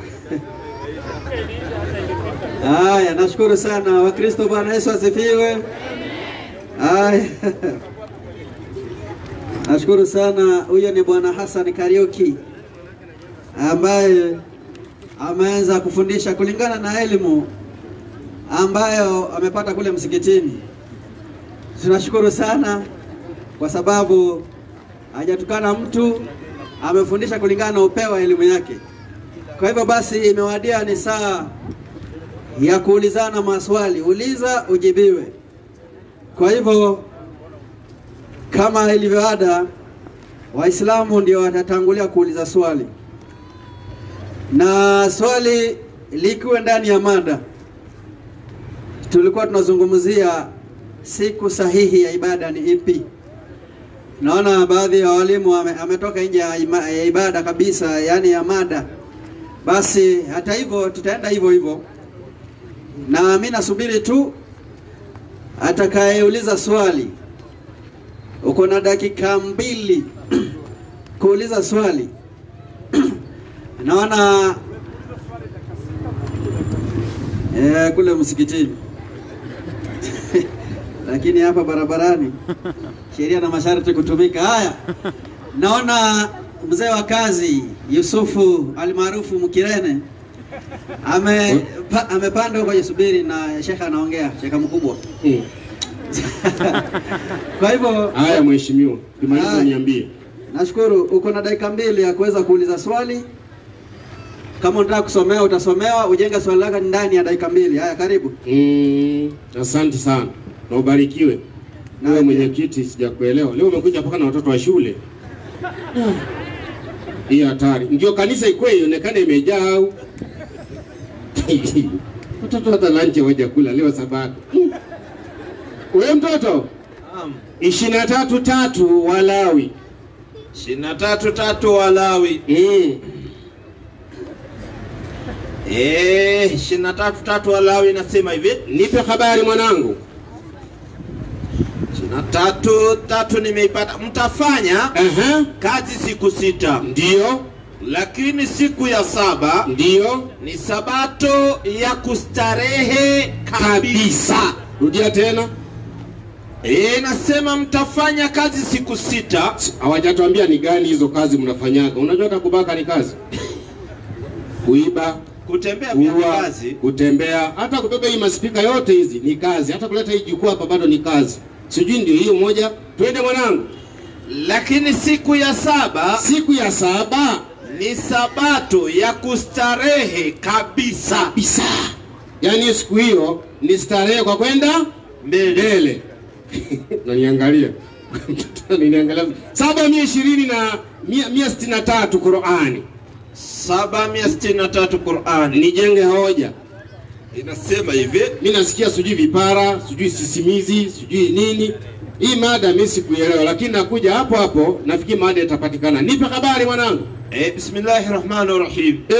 Na waulize habari za mji ambao ulikuwa kando ya bahari. Twende. Watu wa mji huo walipokuwa wakivunja sheria ya Jumamosi. Kumbe kuna watu wa mji, sio nchi na wala sio dunia, mji. Twende.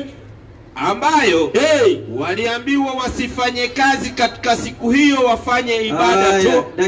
Wafanye ibada tu. Nauliza, Biblia nzima yenye mstari 31,000, mstari moja tu, sitaki nyingi, moja tu, Sabato ni siku ya ibada tu. Haya. Wailile vuya. Haya. Ameuliza kwa Biblia wapi Sabato ni siku ya ibada tu. Ndio swali. Haya. Najua umesikiwa. Na mimi nampandisha mwalimu Bwana Frank Onyango. Ukianza tu. Haya. Nilidhania ni swali mzito. Hiyo swali yako ni rahisi, ni kama kwenda police station kuuliza tear gas. Utapewa mingi. Sasa hivi wa Sabato wakusanyike hivi alafu uulize swali kama hiyo rahisi hivyo. Sasa nitakujibu alafu ni mtibu huyu alikuwa na malaria huyu. Kutoka 20 aya yake ni ya 8. Biblia inasema twende, ikumbuke siku ya Sabato itakase. Siku sitafanya kazi, alafu utende mambo yako yote. Twende. Lakini siku ya 7 ni Sabato ya Bwana Mungu wako. Twende. Siku hiyo usifanye kazi yoyote. Wewe wala mwana wako wala binti yako. Tulia. Sasa huyu anauliza mstari inasema Sabato ni siku ya ibada tu. Siurudie ile Walawi 23:3 maana ya kumaliza. Dawa yako iko hapo, hukumaliza. Inasema, soma, mtafanya kazi siku 6. Twende. Lakini siku ya 7 Sabato ni Sabato ya kustarehe kabisa. Twende. Kusanyiko takatifu. Ati kusanyiko takatifu. Ati kusanyiko takatifu. Walimu wa Kiislamu kuna mikusanyiko mingi, kuna ODM, kuna Jubilee. Lakini sasa hii Mungu anasema ni kusanyiko takatifu. Kusanyiko takatifu. Sasa swali ambayo ungetuuliza ni hii kusanyiko takatifu mnafanya nini huko? Hiyo ndio ungeuliza. Lakini Biblia inasema ni kusanyiko takatifu. Ndani ya maandiko. Kama ni kusanyiko takatifu, inamaanisha hawa watu wanafanya ibada. Ni ibada, Mungu amesema ni ibada. Na Sabato kwa sababu ni ibada, mwalimu wangu. Nafikiri swali yake imekufa kifo cha mende. Mwalimu wangu. Naam. Mwalimu wangu. Naam. Huyu mwalimu mwingine alikuja akasema watu wakilala, alisema nini? Tusifunge macho tukiomba. Akasema Methali 16:30. Yaani una magonjwa mengi tu na Biblia isomwe kimsikiti. Hebu soma usikie. 10 ngapi? 16:30 aliyoitoa. 16. 30 chap chap. Inasema, simsome. Afumbaye macho. Kusudi lake ni kuwaza nini? Yaliyopotoka. Sasa wewe ukilala huo unalala kama unaona. Hiyo ni Ebola hiyo. Maana Biblia haijasema afumbaye macho wakiomba, huyu ameongeza. Sasa Biblia isomwe kimsikiti. Nilikuwa nakusaidia ugonjwa wa malaria itibiwe. Sasa huyu akaja akasema Yesu anafanya kazi na wao wanafanya kazi. Sasa kazi kwa Biblia ni gani? Isaia 58 aya 13. Isaia. Chap chap, tuwasaidie. 58:13. Kuna kitu kinaitwa kazi na kuna kitu kinaitwa hii si kazi. Alafu nikwambie speaker tumebeba kwa nini? Chap chap. Inasema twende, kama ukigeuza mguu wako usihalifu sabato. Twende. Usifanye anasa yako siku ya utakatifu wangu. Point ya kwanza, anasa. Twende. Ukiita sabato siku ya furaha na siku takatifu kwa Bwana. Endelea. Yenye heshima. Si usome. Ukiitukuza kwa kutozifanya njia zako mwenyewe. Endelea. Wala kuyatafuta ya kupendezayo. Twende. Wala kusema maneno yako mwenyewe. Ndipo utakapojifurahisha katika Bwana. Tulia, kutafuta ya kupendezayo, kazi ya kuleta pesa na ya kutafuta vitu riziki. Hiyo ni mambo yanayokupendeza. Yesu hakufanya hiyo siku ya sabato. Kuuza nguo isili. Kama kuuza nguo isili, hiyo ni yako. Hiyo huwezi kufanya sabato. Luka 6:9. Luka. Hatukatai Yesu anafanya kazi, na kazi anayoifanya ni hii. Na Baba anafanya hata saa hii, inaendelea saa hii. Soma hiyo 6:9. Ndipo Yesu akawaambia, na wauliza ninyi. Na sisi tunawauliza Waislamu, je, ni halali siku ya sabato kutenda mema au kutenda mabaya? Nyinyi tunauliza, hii speaker tumeleta hapa, tumekuja kutenda mabaya ama mema? Tumekuja kuwaokoa nyinyi.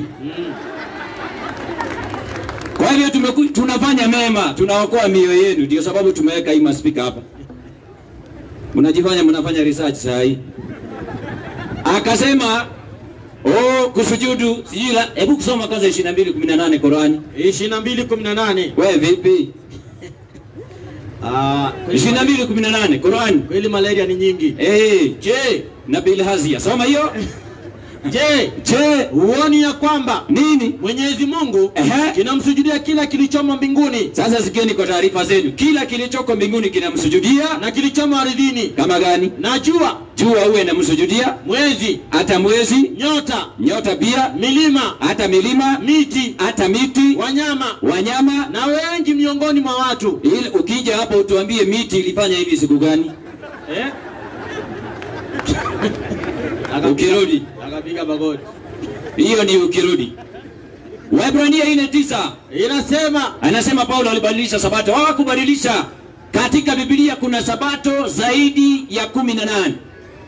Na kuna moja tu Mungu aliandika katika amri 10. Kuna zile Musa aliandika, hatukatai. Paulo anasema hizo ziliisha. Ya Mungu haiwezi kuisha. 4:9. Basi imesalia raha ya sabato. Kwa nani? Kwa watu wa Mungu. Maandishi ya Paulo kwanza muwezani nayo. Haya basi. Salamu alaykum wa rahmatullahi wa barakatuh. Haya basi. Swali liliulizwa na Bwana Yusufu limejibiwa na Bwana Franco Nyangu. Kwa hivyo tutakuwa na dakika zingine 5 za kuweza kuhoji, je, amejibiwa au vipi? Naona aliuliza swali mwenyewe anakuja kujijibu sasa. Haya, msikizeni bana, uko na dakika 5 kamili na nimeanza kubonyeza kuanzia sasa. Mwenyekiti, wacha usanii. Unajua kucheka kwenu ni ibada. Hata kitu si cha kucheka, badala ulie unacheka. Hivi huyu amenielewa huyu? Na elimu yake yote kapanda hapa kuja kufanya sarakasi mbele ya watoto. Mimi nimeuliza swali, naomba mstari moja tu, sitaki nyingi.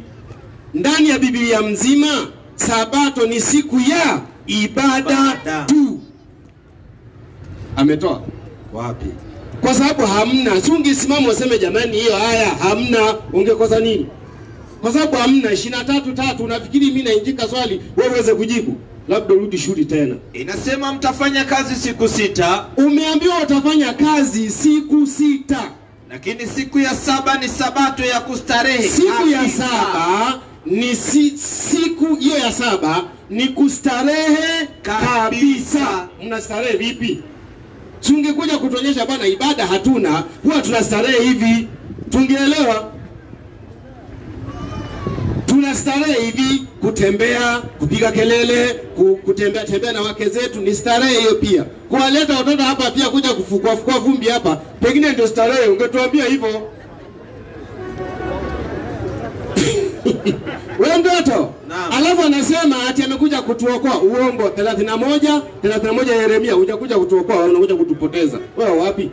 31 Yeremia. Inasema hivi, twende mwanangu. Nimepata. kutuokoa. Wewe mwenyewe hujajiokoa wala utaokoa mwingine. Twende. Angalia siku zinakuja. Twende. Asema Bwana. Safiri. Takapofanya agano jipya na nyumba ya Israeli. Sana. Na nyumba ya Yuda. Si kwa mfano wa agano lile nililofanya na baba zao. Ndio. Katika siku ile nilipowashika mkono. Kwa nini? Ili kuwatoa katika nchi ya Misri. Safiri. Ambalo agano langu hilo walilivunja. Kumbe walianza wale wakavunja, akakuja Yesu akavunja, na hichi kizazi chote kikavunja. Ndio kokoroko na mespika. Ati tumekuja kuwaokoa. Wewe teremka. Inasema ingawa nalikuwa mume kwao. Ndio. Asema Bwana. Harakisha mwanangu. Bali agano hili ndilo nitakalofanya na nyumba ya Israeli. Sio na Wakristo, na nyumba ya Israeli. Wakristo hampo na wala mpango wa kuwepo hamna. Uza Biblia imekauka. Twende mwanangu. Baada ya siku zile asema Bwana, nitatia sheria yangu ndani yao. Twende. Na katika mioyo yao ndio nitaiandika. Twende. Nami nitakuwa Mungu wao. Safiri. Nao watakuwa watu wangu. Sana. Wala watamfundisha kila mtu jirani yake. Wala hawatamfundisha mtu wala jirani yake. Si ni miti. Tumekuja kutoka unatufundisha na umeambiwa hutafundisha mtu ni sisi wala jirani yako usimfundishe. Wewe umekuja kufanya nini hapa?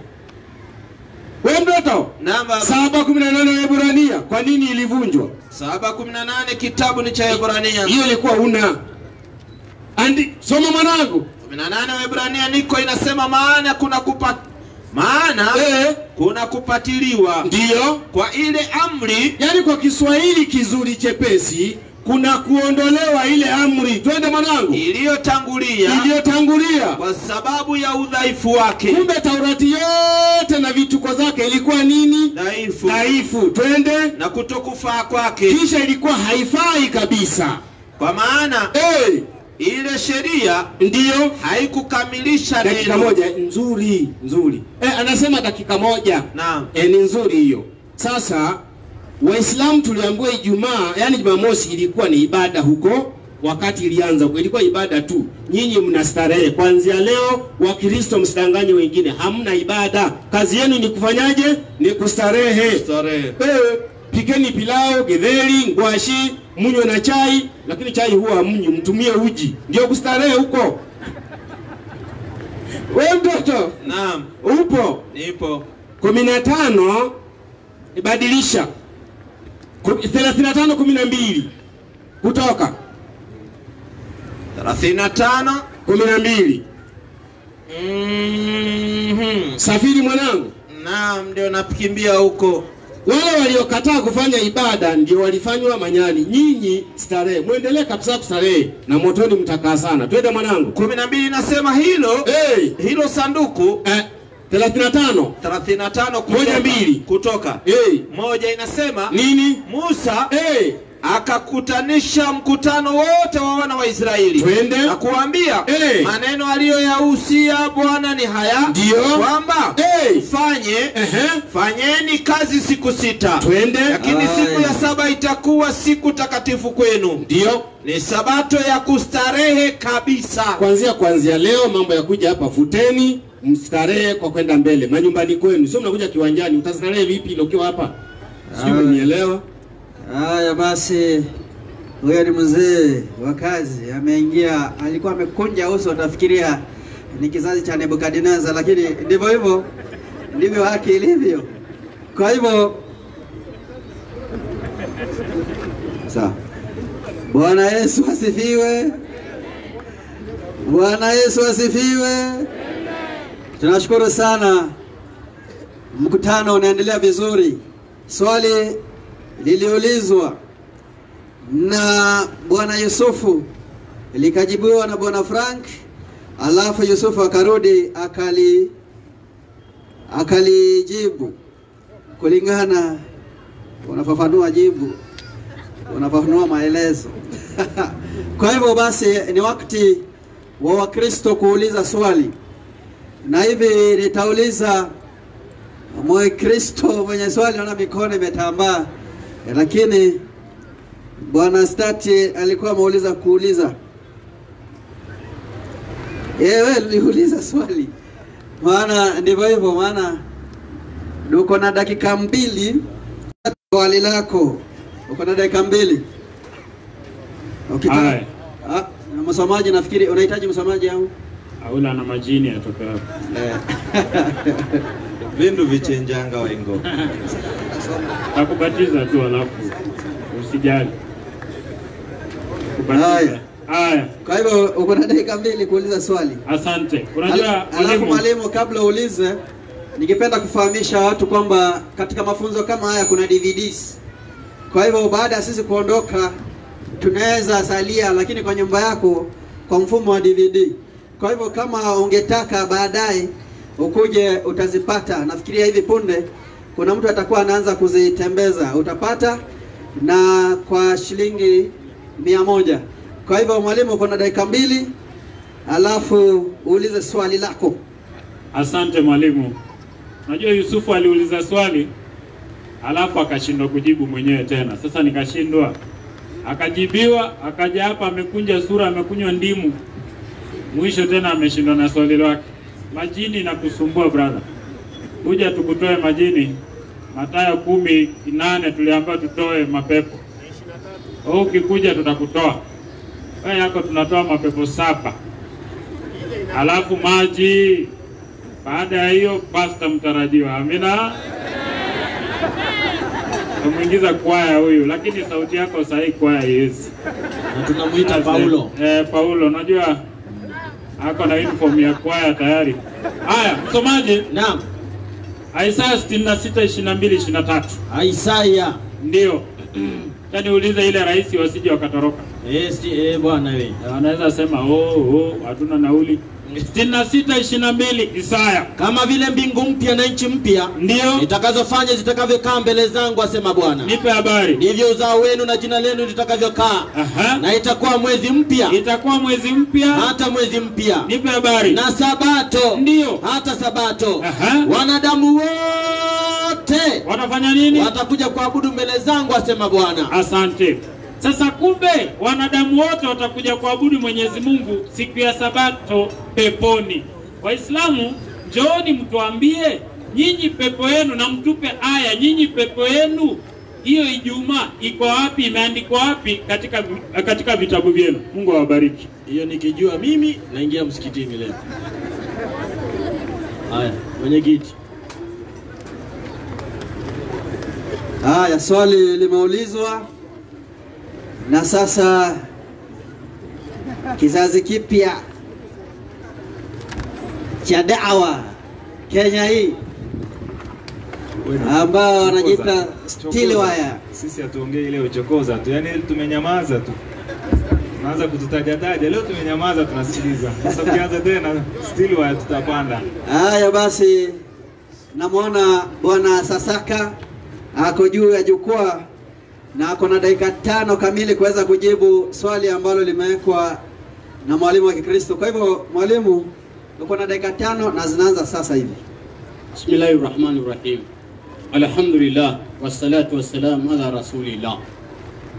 Kwanza nawapatia pole sana Wakristo wa Jumapili, kwa sababu hapa hamuhusiki. Yaani hii mada ya leo wa Sabato nazungumzia siku yao, na kama wewe si msabato motoni. Kwa hivyo karibu katika Uislamu. Wakristo wa Jumapili nazungumza na nyinyi. Siku ya kuabudu Mungu kwa mujibu wa Sabato ni Jumamosi. Kwa hivyo Jumapili umepotea. Njoo msikitini. Nafasi katika Uislamu hipo. Wewe tangu anze kuzungumza umesikia akiongea kuhusu Sunday. Hajazungumza because hawa wamepotea. Kwa hivyo Wakristo sisi ni mandugu, karibuni sana msikitini. Sisi tunawakaribisha, sio kama wa Sabato. Ubarikiwe. Kisha kuna mwalimu itangulia hapa mrefu kama mimi. Akasema hivi, jamani, kubeba hii maspika wanakuja kutuokoa sisi. Sio biashara, lakini chairman amesahau. Nikasikia matangazo ya biashara ya CD shilingi 100. Kumbe mko ndani ya biashara nini wewe? Ushindwe katika jina langu. Yeremia, twende haraka haraka.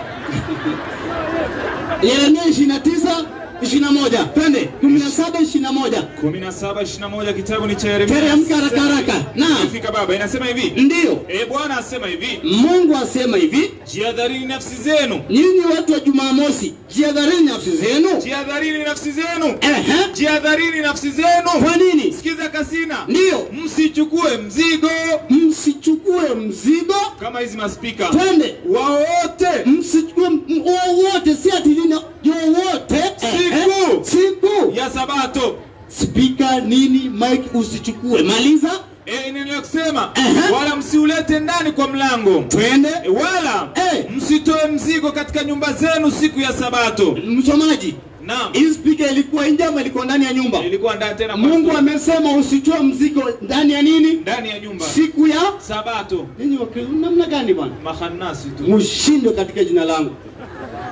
Pastor amekuja hapa because ashajua sababu imeondoka, akauliza siku ya Ijumaa Waislamu wataabudu? Sisi tushamaliza kuabudu hapa, kule mbinguni hakuna kuabudu tena, kule ni mstarehe tu. Wewe namna gani? Piga hapa 43:68 Qur'ani. 43:68 Qur'ani. Waislamu mbinguni hakuna kuabudu, kuabudu ni hapa, tukalipo kule. Sasa unafanya kazi hapo, unafanya kazi huko. Wewe namna gani? Twende. Inasema enyi waja wangu. Enyi waja wangu. Waja wangu mlio wazuri. Hamtakuwa na hofu siku hiyo wala hamtakuwa na hofu siku hiyo wala hamtahuzunika. Twende. Waja wangu ambao waliziamini aya zetu za Qur'ani. Asante. Na walikuwa Waislamu. Ingieni bustanini. Yani peponi. Nyinyi na wake zenu mtafurahishwa humo. Hakuna aya katika Biblia Mkristo anaingia peponi. Pepo ya nani? Hakuna. Na kama iko walete, Wakristo mnaingia peponi. Wakristo mnaingia peponi, haipatikane wala haipo. Kwa hivyo pastor, sikiza vizuri. Unafanya kazi hapa, unaenda kulipo huko. Si unafanya kazi hapo, unafanya kazi kule. Wewe namna gani wewe? Mada ya leo ilikuwa ni Sabato. Kudhibitisha Sabato ni siku ya ibada, lakini hamjatoa. Yusuf kauliza swali, wapi Sabato ni siku ya ibada tu? Mmeshinda kutoa. Hakuna aya. Ni namna gani? Akauliza Ijumaa siku ya peponi. Piga hapo Yeremia 31:31. Twende. 31:31 Yeremia. Twende. Inasema hivi. Muda wangu mzuri 10 minutes inatosha. 31 anasema hivi ndio, twende haraka. Haraka kabisa nimefika 31:31. Mwisho kabisa inasema hivi. Angalia. Siku zinakuja asema Bwana Mungu. Asante. Nitakapofanya agano jipya na nyumba ya Israeli. Asante. Na nyumba ya Yuda. Sio kwa mfano wa agano lile nililolifanya na baba zao katika siku ile. Nilipowashika mikono ili kuwatoa katika nchi ya Misri. Walifanyaje? Ambalo agano langu hilo walilivunja. Ingawa nilikuwa mume kwao. Wana wa Israeli kupitia baba zao walipatiwa agano na Mungu ya kuishika siku. Kwanza kitu kimoja, Sabato ilipatiwa wana wa Israeli. Kwa nini? Mahali walitolewa Misri walikuwa wanafanya kazi usiku na mchana, kulikuwa hakuna pumzika. Walipookolewa na Musa wakapatiwa siku moja kupumzika. Nyinyi mmetolewa wapi? Mmetoka wapi? Wana wa Israeli walikuwa usiku na mchana wanafanya kazi, hakuna pumzika. Lakini walipookolewa na Musa wakatolewa Misri, wakaambiwa hii siku ni ya kupumzika. Sasa Mungu asema alifanya agano na wao, hiyo agano langu waliivunja. Haya. Asante sana. Barikiwe sana kijana alionona rafiki yangu sana huyu. Mungu akuongoze uwe ni Muislamu. Na Wakristo ule ambaye ako na mke moja ongeze mke wa pili, mpango wa kando mwachana naye. Haya basi. Mimi si Muislamu, labda mimi ni Muislamu. Natanjalia ni Islamu, si ni kwa Muislamu. Bwana Yesu asifiwe. Basi sasa swali liloulizwa ndio nasikia injury time. Nampandisha mwalimu Bwana Stephen Kasina. Alafu huyu jamaa akadai eti nimesema tuanze biashara. Nilisema baadaye, kuna maana ya baadaye. Kiswahili hicho. Unajua mna matatizo. Kiswahili tuwafundishe dini ya kweli. Tuwafundisha siku sahihi ya ibada. Ndio tunasema baadaye, kuna maana ya baadaye. Jamaa anapiga miayo hatari sana. Kwa hivyo uko na dakika 5. Asante bwana mwenyekiti. Haya. Wakristo, Bwana Yesu asifiwe. Huyu jamani wa kuhurumiwa huyu Sasaka huyu. Kabisa. Maana light angelijua maandiko mwalimu. Naam. Vitu amezungumuza angezungumuza kabisa. Ati wewe wake wawili hiyo ungezungumuza. Akasema hivi. Naam. Point ambayo nimempata amekashifu mwenyekiti ambaye amesema kwamba CD ziko hapa zinauzwa. Akasema siku ya sabato imeisha. Kwa mujibu gani wa Biblia?